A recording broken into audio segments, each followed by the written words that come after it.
گا کہ یہ جنگ رک گئی ہے، ختم ہو گئی ہے، آگے بڑھے گی، کیا ہوگا؟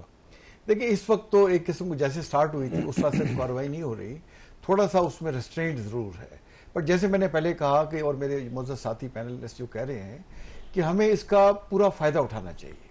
یہ ہمیں اللہ تعالیٰ کی طرف سے ایک اپرچونٹی ملی ہے، اس میں جتنی زیادہ ہم اپنی پوزیشن کو اسٹرینتھن کر سکیں، بیکاز یہ لاتوں کے بھوت ہیں، باتوں سے کبھی نہیں مانیں گے. تو قبضہ کرنا چاہیے، آگے بڑھ کے کیا کرنا چاہیے، لیکن آج تک قبضہ ہو نہیں سکا ویسے افغانستان پہ کسی کا. دیکھیں افغانستان پہ آج تک کسی بھی سینٹرلائز حکومت کی اس کا قبضہ بھی نہیں، اس کی ریٹ بھی نہیں تھی، چھوٹے چھوٹے زونوں میں بٹے ہوئے تھے.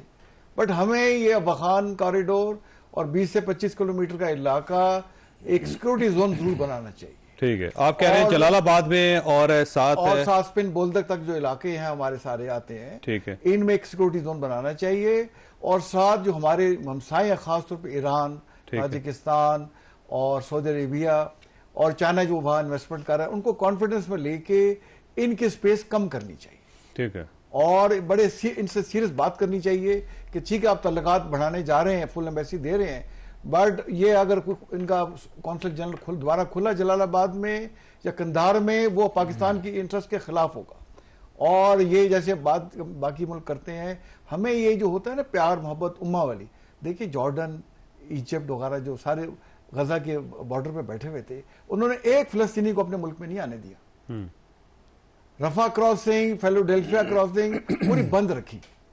ہم ابھی بھی 30-35 لاکھ افغانیوں کو لے کے بیٹھے ہوئے. تو پاکستان کے انٹرسٹ کو رکھ کے ابھی آگے ہمیں چلنا ہوگا. ٹھیک ہو، ہمارے سے یہ فرمائیے گا سر، یہ پی ٹی آئی اور جو طالبان ہیں اور ٹی ٹی پی ہے، ان کا رومیس لمبا چلے گا، ختم ہوگا، یہ جنگ پھیلے گی، رکے گی، کیا آپ کا ویژن کہتا ہے؟ دیکھیں اب وہاں کے جو بدلتے ہوئے ڈائنامکس ہیں، اس میں یہ جو ماسکو میں ابھی مذاکرات ہوئے تھے، تو اس پر پاکستان، چین اور روس تو اس پر ایگری کر گئے تھے کہ بھائی صفائی کرنے، یہ گن بیچ میں سے ہٹا دیں. اور یہ صرف ان تک محدود نہیں ہے. سعودی عرب کے ساتھ جو معاہدہ ہوا، دفاعی معاہدہ، اسے ہم ٹھیک ہے اسرائیل کے تناظر میں زیادہ دیکھتے ہیں، لیکن اس میں اس کو بھی دیکھنا چاہیے کہ افغانستان بھی ہے. اگر افغانستان پاکستان پر حملہ کرتا ہے تو سعودی ہمارا دفاعی پارٹنر ہے، ہمارا ڈیفنس پارٹنر ہے، یعنی سعودی بھی اس جنگ کا حصہ ہے. ایک تو وہ خطے میں جو ارد گرد کے ممالک ہے، پیچھے روس بیٹھا ہوا ہے، سائڈ پہ چین ہے، سامنے پاکستان بیٹھا ہوا ہے، ایک تو وہ اس پر ایگری کر گئے کہ بھئی یہ گن صاف کر لے، اور طالبان سے کو یہ پیغام پہنچا بھی. دوسری بات یہ کہ مسلم امہ یعنی فکری یا ذہنی طور پر تو سعودی عرب لیڈ کرتا ہے، لیکن عملی طور پر پاکستان اس وقت لیڈ کر رہا ہے پوری مسلم امہ کو. پاکستان بھی مخالف ہے، روس بھی مخالف ہے.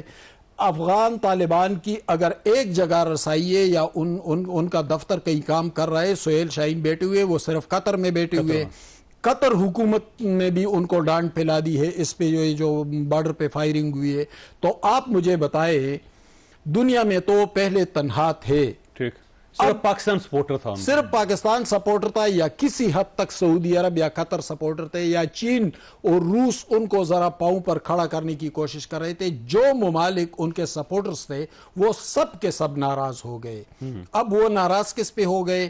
وہ صرف اسی بات پر ناراض ہے کہ بھئی آپ نے یہ ٹیررسٹ پالے ہوئے ہیں. یہ پاکستان نہیں کہہ رہا ہے، یہ اقوام متحدہ کا رپورٹ کہہ رہا ہے، یہ چائنا کہہ رہا ہے، رشیا کہہ رہا ہے، امریکہ کہہ رہا ہے، سینٹرل ایشین سارے ملک کہہ رہے ہیں، ایران سب کہہ رہے ہیں. تو اس گن کو صاف کر لے. اب اس گن کو وہ صاف نہیں کر رہے تھے، یعنی بار بار پوری دنیا ان کو سمجھاتی رہی. اب کیا ہے، اب وہ ان کے ساتھ مسئلہ ہی ہوا کہ انہوں نے پاکستان پہ، اب بھائی پاکستان پہ آپ حملہ کرتے ہیں، لیکن آپ پہلے یہ تو دیکھیں اس 10 مئی کو اسی پاکستان نے عرب انڈیا کے ساتھ، جن کے پاس S-400 بھی تھے، رافیل بھی تھے، 20 لاکھ فوج بھی تھی، اس چند گھنٹوں کے اندر اس کا کیا حشر کر دیا تھا. میں کہتا ہوں کہ پاکستان نے اس جنگ کو پھیلنے نہیں دیا. پاکستان نے اسپیسیفک ان جگہوں کو ٹارگٹ کیا ہے، ان ٹیررسٹ کیمپوں کو جس تک ابھی تک رسائی نہیں ہوئی تھی، اور پوری دنیا پریشان بھی تھی.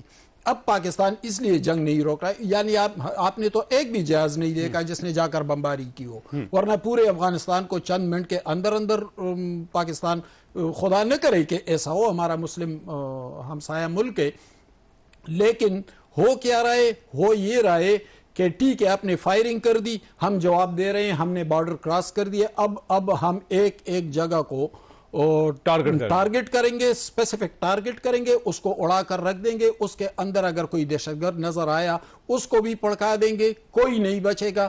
یہ اس پہ کوئی بات نہیں، نیو نارمل ہو گیا پاکستان کی طرف سے کہ یہاں پہ اگر حملہ ہوگا تو افغانستان کے اندر ہوگا۔ اور یہ جنگ یوں نہیں ہے کہ ہم کسی افغانی کو ٹارگٹ کریں گے، ہم افغان عوام کے ساتھ لڑیں گے، بالکل نہیں لڑیں گے، وہ ہمارے بھائی، لیکن جو آپ نے پالے ہوئے ہیں ان کا ہم پیچھا کریں گے اور اس کا پیچھا ہو رہا ہے۔ ٹھیک ہے، میں دونوں مہمانوں کا شکر گزار ہوں۔ خاصا یہاں پہ چھوٹی سی بریک لینی ہے اور بریک کے بعد شمشاد احمد خان صاحب ہمارے ساتھ ہوں گے اور ہم ان سے پوچھیں گے کہ غزہ کے جو موجودہ حالات ہیں کیا اب فلسطین کا مسئلہ حل سمجھا جائے۔ چھوٹی سی بریک اور بریک کے بعد دوبارہ حاضر ہوتے ہیں۔